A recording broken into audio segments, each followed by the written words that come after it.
بسم اللہ الرحمن الرحیم۔ السلام علیکم۔ یہ اشارہ پا کر طریق بن مالک بھی فصیل پر چڑھ آئے گا۔ اس طرح ہم دونوں بھائی مل کر فصیل کے محافظوں کو مغلوب کر دیں گے اور لڑتے ہوئے شہر کا شرقی دروازہ کھول دیں گے، جس کے بعد آپ بھی اپنے لشکر کے ساتھ شہر میں داخل ہو سکیں گے۔ یوں فرانسیسیوں اور ہسپانویوں کو ہمارے سامنے ہتھیار ڈالنے کے علاوہ کوئی اور راستہ نہیں ملے گا۔ اور امیر، میں یہاں ایک اور گزارش کروں گا کہ جب میں فصیل پر اپنے پاؤں جما لوں تو طریق بن مالک کو بھی فصیل پر آنے کا اشارہ دوں۔ فصیل پر چڑھنے سے پہلے طریق بن مالک شہر پناہ کا مغربی دروازہ باہر سے بند کر دے گا تاکہ دشمن وہاں سے نکل کر بھاگ نہ سکے۔ اس طرح اے امیر، مجھے امید ہے کہ ہم بڑی کامیابی کے ساتھ سرکفہ شہر پر قبضہ کر لیں گے اور فرانسیسیوں اور ہسپانیوں کے متحدہ لشکر کو جھکنے پر مجبور کر دیں گے۔ طارق بن زیاد کی یہ تجویز سن کر موسیٰ بن نصیر، طریق بن مالک اور عبدالعزیز تینوں کے چہروں پر اطمینان کی لہریں پھیل گئیں۔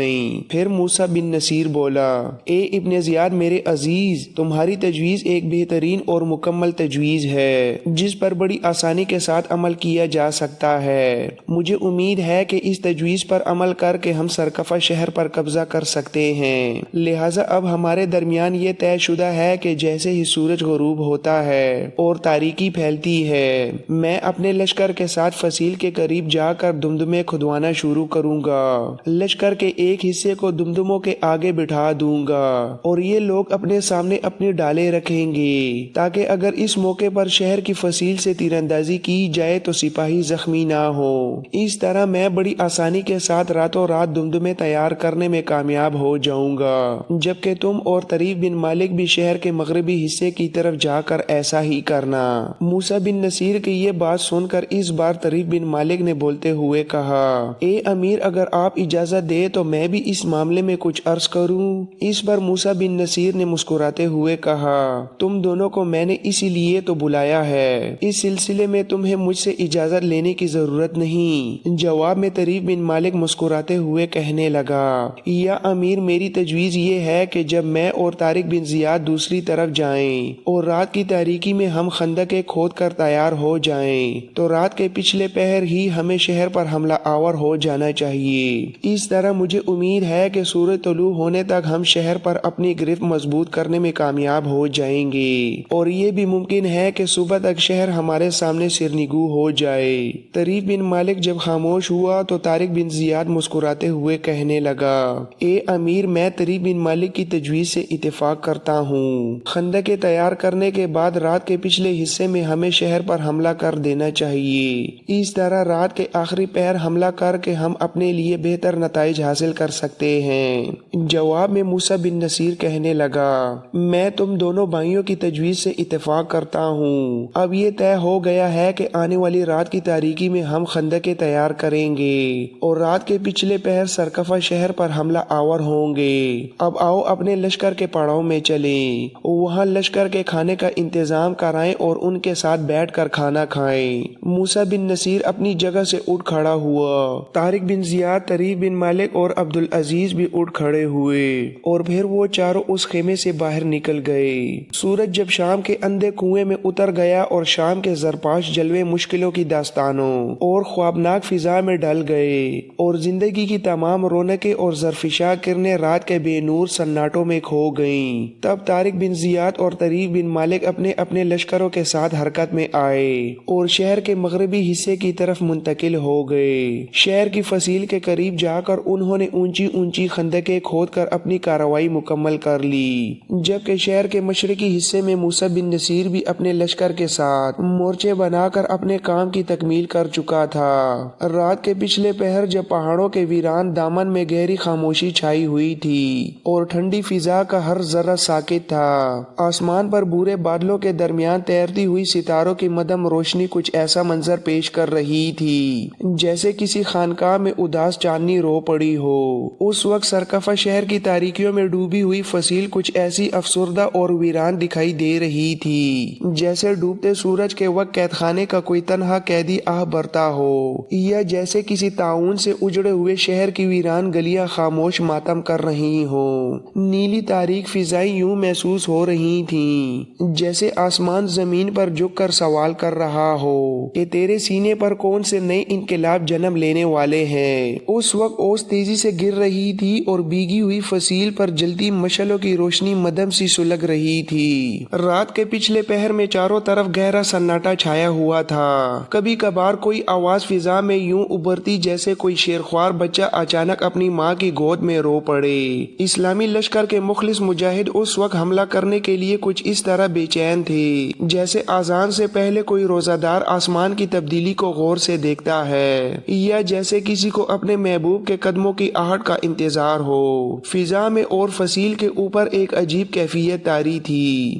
جیسے وطن کی محبت کسی حساس مسافر کو بے قرار کر دیتی ہے۔ ایسے عالم میں طارق بن زیاد نے طریف بن مالک سے مشورہ کرنے کے بعد اچانک شہر کی فصیل پر پہرا دینے والے محافظوں پر زوردار تیر اندازی شروع کر دی۔ طریف بن مالک اور ان کے ساتھیوں کی طرف سے تیروں کی برستی ہوئی بارش کی آڑ میں طارق بن زیاد اپنے لشکر کی قیادت کرتے ہوئے اپنی ڈال سامنے رکھ کر دشمن کے تیروں سے خود کو بچاتے ہوئے تیزی سے شہر کی دیوار کی طرف بڑھا۔ دوسری جانب اسی وقت شہر کے مشرقی حصے پر موسیٰ بن نصیر نے بھی حملہ کر دیا۔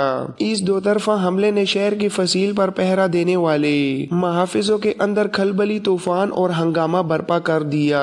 اچانک حملے کی وجہ سے رات کی تاریکی میں کسی کو کچھ سمجھ نہیں آ رہا تھا کہ کیا ہو رہا ہے اور کیا ہونے والا ہے۔ تیزی سے گرتی شبنم کے باعث شہر کی فصیل پر جلتی مشعلوں کی روشنی مزید مدھم پڑ گئی تھی۔ ایسے میں جب طریف بن مالک اور ان کے لشکریوں کی طرف سے موسلادھار بارش کی طرح تیز تیر اندازی ہوئی تو فصیل کے محافظ کھلی جگہوں سے ہٹ کر برجوں کے اندر پناہ لینے پر مجبور ہو گئے تاکہ مسلمانوں کے تیروں سے محفوظ رہ سکیں۔ اس موقع سے فائدہ اٹھاتے ہوئے طارق بن زیاد نے زندگی اور موت کا خطرہ مول لیتے ہوئے رسیوں کی سیڑھیاں سرکفہ شہر کی فصیل پر پھینک دیں اور انہی سیڑھیوں کے ذریعے اپنے لشکریوں کے ساتھ تیزی سے فصیل پر چڑھنے لگا۔ طریف بن مالک کی تیز تیر اندازی کے باعث چونکہ فصیل کے محافظ برجوں کے اندر دبک گئے تھے، اس لیے طارق بن زیاد کو بہترین موقع مل گیا۔ وہ رسیوں کی سیڑھیوں کے ذریعے اپنے لشکر کے ساتھ فصیل پر چڑھنے میں کامیاب ہو گیا۔ جب شہر کے محافظوں نے دیکھا کہ مغرب کی سمت سے دشمن فصیل پر چڑھ آیا ہے تو وہ چونک اٹھے اور انہوں نے فصیل پر جنگ کے طبل اور نعرے بجانا شروع کر دیے جو خطرے کی علامت تھے۔ ان آوازوں کو سن کر برجوں میں چھپے ہوئے تمام محافظ باہر نکل آئے اور طارق بن زیاد کے لشکریوں پر ٹوٹ پڑے، لیکن اب وقت گزر چکا تھا۔ طارق بن زیاد اور اس کے لشکریوں کو فصیل سے نیچے اتارنا آسان نہیں تھا۔ آسمان سے گرتی شبنم کے شفاف قطروں میں طارق بن زیاد اپنے ساتھیوں کے ساتھ فولاد اور چٹان کی طرح مضبوط اور ثابت قدم ہو کر کھڑا تھا۔ وہ نہ صرف وہاں جم گیا بلکہ اس نے تلواروں کی چمک اور آگ کی لپٹوں کی طرح شہر کی فصیل پر ایک زبردست معرکہ برپا کر دیا۔ اس سحر اشنا رات میں طارق بن زیاد اپنے لشکریوں کے ساتھ فصیل کے اوپر اس طرح چھا گیا تھا جیسے رات بھر جاگی ہوئی آنکھوں میں آہستہ آہستہ نیند اترتی ہے۔ وہ اپنے سامنے آنے والے سرکفہ شہر کے محافظوں کو سیاہ بیڑوں کے غول کی طرح ہانکنے لگا تھا۔ اپنی آتش مزاجی پر مبنی تیز حملوں سے دشمن کے ساتھ قسمت اور اتفاق کا کھیل کھیلتے ہوئے طارق بن زیاد اپنے ساتھیوں سمیت دشمن کے اندر پانی کی نمی، آگ کی تپش، ہوا کے لمس اور سورج کی گرمی کی طرح سرعیت کرتا چلا جا رہا تھا۔ اب طارق بن زیاد نے سرکفہ شہر کی فصیل کے ایک حصے پر مکمل قبضہ کرنے کے بعد اپنے لیے ایک مضبوط پوزیشن قائم کر لی تھی۔ اس لمحے اس نے جلتے ہوئے پروں والا ایک تیر مغرب کی طرف چھوڑا جو طریف بن مالک کے لیے ایک اشارہ تھا کہ وہ بھی شہر پر حملہ کر دے۔ تیر کے چلتے ہی طریف بن مالک نے اپنے ساتھیوں کو تیار کیا اور بلند آواز سے تکبیریں کہتے ہوئے شہر کی طرف دوڑا۔ رسیوں کی وہ سیڑھیاں جو پہلے ہی طارق بن زیاد نے فصیل پر ڈال رکھی تھی، انہی کے ذریعے طریف بن مالک بھی اپنے لشکریوں کے ساتھ تیزی سے شہر کی دیوار پر چڑھنے لگا۔ رات کا رازدار چاند خاموش تھا، زمین سمٹی ہوئی اور ساکت تھی۔ سرکفہ شہر کے دل گرفتہ اور آرزومند مٹی کے چراغ مدھم جل رہے تھے۔ فصیل پر چڑھنے کے بعد طریف بن مالک نے ایک اور قدم اٹھایا۔ طارق بن زیاد اپنے لشکر کے ساتھ فصیل کے بائیں حصے کی طرف تیزی سے بڑھ رہا تھا، جبکہ طریف بن مالک نے دائیں جانب پیش قدمی شروع کر دی۔ اس طرح دونوں سالار فصیل کے اوپر مخالف سمتوں میں تیزی سے بڑھنے لگے۔ فصیل کے اوپر مسلمان مجاہد بہادری کے جوہر دکھاتے ہوئے دشمن کے جھنڈوں کو گراتے اور سچائی کا پرچم بلند کرتے جا رہے تھے۔ ہر طرف سرکفہ شہر میں ماتم اور اضطراب کا سما پیدا ہو گیا تھا۔ جب شہر کے لوگوں کو یہ خبر ملی کہ مسلمانوں نے نہ صرف شہر پر حملہ کر دیا ہے بلکہ ان کے لشکر کا ایک حصہ فصیل پر بھی چڑھ آیا ہے، تو یہ خبر سن کر ان کی حالت ایسی ہو گئی جیسے صبح کاذب کے وقت ستارے مان پڑ جاتے ہیں، یا جیسے قید خانے کی اداسی دل پر چھا جاتی ہے۔ شہر کے کلیساؤں میں گھنٹیاں بجنے لگیں اور لوگ چیختے چلاتے دعائیں مانگنے کے لیے گرجا گھروں کی طرف دوڑنے لگے۔ کچھ دیر کی مزید جنگ کے بعد شہر کی فصیل کی حالت ایسی ہو گئی جیسے سورج کی سرخ لاش بکھری پڑی ہو۔ طارق بن زیاد اور طریف بن مالک کا مقابلہ کرتے ہوئے شہر کے محافظوں کے چہرے زرد پڑ گئے اور بازو کمزور ہو گئے تھے۔ تھوڑی دیر پہلے جہاں ان کے چہروں پر غرور اور خود اعتمادی نمایاں تھی، وہ اب شکست اور خوف میں بدلتی جا رہی تھی۔ شہر کی فصیل پر کافی دیر تک جنگ کرنے کے بعد طارق بن زیاد اور طریف بن مالک نے شہر کے محافظوں کا مکمل طور پر صفایا کر دیا اور فصیل پر مکمل قبضہ کر لیا۔ کچھ دیر وہ وہیں ٹھہر کر اپنے اپنے لشکروں کی صف بندی درست کرتے رہے۔ اس کے بعد وہ فصیل سے نیچے اترے اور شہر کے محافظ لشکر پر طوفان کی طرح حملہ کر دیا۔ دونوں سالار اپنے لشکروں کے ساتھ شانہ بشانہ لڑتے ہوئے تیزی سے شہر کے مشرقی دروازے کی طرف بڑھے۔ شہر کے محافظوں کا خاتمہ کرنے کے بعد انہوں نے شہر پناہ کا مشرقی دروازہ کھول دیا۔ مشرقی دروازہ کھلتے ہی موسیٰ بن نصیر اپنے لشکر کے ساتھ بے روک آندھی اور بند توڑ سیلاب کی طرح شہر میں داخل ہوا۔ یوں لشکر کے تینوں حصے متحد ہو کر پوری قوت اور طاقت کے ساتھ اس انداز میں سرکفہ شہر کے محافظ لشکر پر ٹوٹ پڑے کہ دشمن ان کے سامنے بھیڑ بکریوں کے ریوڑ کی طرح بھاگنے لگا۔ جب سرکفہ شہر کے اندر جنگ اپنے آخری مرحلے میں داخل ہو چکی تھی اور موسیٰ بن نصیر، طارق بن زیاد اور طریف بن مالک شہر کے محافظ لشکر کا مکمل صفایا کرنے کے بعد اپنے آگے بھاگتے ہوئے دشمن کے سپاہیوں کو گلی کوچوں میں ختم کر رہے تھے، اس وقت سورج مشرق سے طلوع ہو گیا تھا۔ رات کی تاریکی میں چمکتے ہوئے ستارے اب ڈوبنے لگے تھے۔ پرندے اپنے اپنے آشیانوں سے نکل کر روزی کی تلاش میں پرواز کر چکے تھے۔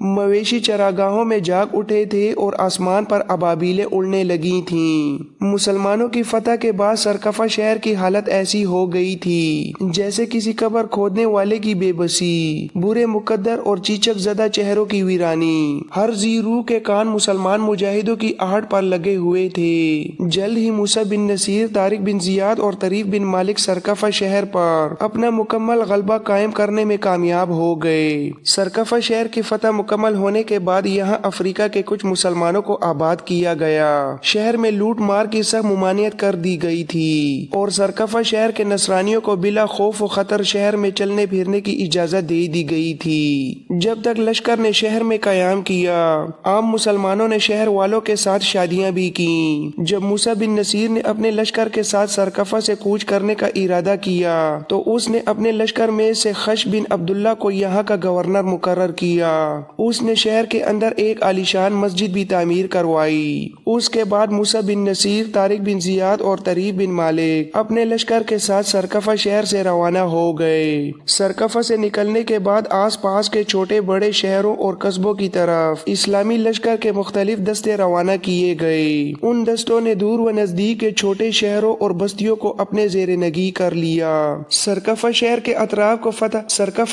اطراف کو فتح کرنے کے لیے موسیٰ بن نصیر کو زیادہ محنت نہیں کرنا پڑی، کیونکہ یہ کام طارق بن زیاد اور طریف بن مالک نے بڑی آسانی سے انجام دے دیا تھا۔ اکثر مقامات پر شہر کے باشندے خود آگے بڑھ کر امان طلب کرتے اور اطاعت قبول کر لیتے۔ ایسے لوگوں کو ان کے شہروں اور قصبوں میں پہلے کی طرح امن و سکون سے رہنے کی اجازت دے دی جاتی تھی۔ سرکفہ اور اس کے نواح کے دور دراز علاقوں کو فتح کرنے کے بعد اسلامی لشکر نے کشتلونہ شہر کا رخ کیا۔ اسے فتح کرنے کے بعد بلنیا کو بھی زیر کر لیا گیا۔ ان شہروں کی تسخیر کے بعد شمال مشرقی اندلس کا بیشتر حصہ مسلمانوں کے قبضے میں آ گیا اور ان تمام علاقوں کا مرکزی شہر سرکفہ کو قرار دے دیا گیا۔ ان بڑی بڑی مہمات سے فارغ ہونے کے بعد اسلامی لشکر نے ہسپانیہ کی بڑی اور قدیم بندرگاہ برشلونہ کا رخ کیا۔ اس شہر کے اندر موجود نصرانی لشکر نے مسلمانوں کا مقابلہ کرنے کی کوشش کی، مگر وہ شہر کے اندر محصور ہو کر رہ گئے۔ وہ زیادہ دیر تک اسلامی لشکر کا مقابلہ نہ کر سکے کیونکہ مسلمانوں نے شہر کا مکمل محاصرہ کر لیا تھا۔ جلد ہی انہوں نے فصیل کا ایک حصہ توڑ دیا اور شہر کے اندر داخل ہو گئے۔ اس سے پہلے کہ مسلمان شہر کے محافظ لشکر کا قتل عام شروع کرتے، شہر کے سرکردہ لوگ موسیٰ بن نصیر کی خدمت میں حاضر ہوئے اور امان طلب کی۔ چنانچہ موسیٰ بن نصیر نے انہیں امان دے دی، شہر پر اپنا حاکم مقرر کیا اور شہر والوں کو پہلے کی طرح آزادی کے ساتھ زندگی گزارنے کی اجازت دے دی۔ برشلونہ کے بعد کرنا اور اس کے بعد جریدہ شہر کو بھی اسلامی اقتدار میں شامل کر لیا گیا۔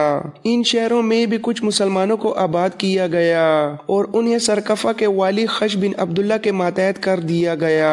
ان شہروں کی فتوحات کے بعد اسلامی لشکر کی اثر نو تنظیم کی گئی۔ لشکر کو سب سے پہلے دو حصوں میں تقسیم کیا گیا۔ ایک حصہ موسیٰ بن نصیر نے اپنی کمان میں رکھا، جبکہ دوسرے حصے کو مزید دو حصوں میں تقسیم کیا گیا۔ ایک حصے کی کمانداری طارق بن زیاد کو دی گئی اور دوسرا حصہ طریف بن مالک کی کمان میں دیا گیا۔ طارق بن زیاد اور طریف بن مالک اپنے متحدہ لشکر کو لے کر ہسپانیہ کے شمال مغربی حصے کی طرف بڑھے اور اپنی فتوحات کا سلسلہ جاری رکھتے ہوئے خلیج سکے کی طرف پھیل گئے۔ موسیٰ بن نصیر نے اپنے حصے کے لشکر کے ساتھ جنوبی فرانس کا رخ کیا۔ سب سے پہلے اس نے جنوبی فرانس کے شہر اربونا کو فتح کیا۔ اس پر مکمل قبضہ کرنے کے بعد اس نے اس شہر کو اپنا مستقر قرار دیا اور یہاں فوجی اڈا قائم کیا۔ اس شہر میں اس نے اپنے لشکر کا ایک حصہ متعین کیا اور ساتھ ہی رسد اور اسلحے کے ذخائر بھی رکھے تاکہ ضرورت کے وقت اربونا سے نہ صرف اپنی فوج بلکہ طارق بن زیاد اور طریف بن مالک کو بھی رسد اور کمک فراہم کی جا سکے۔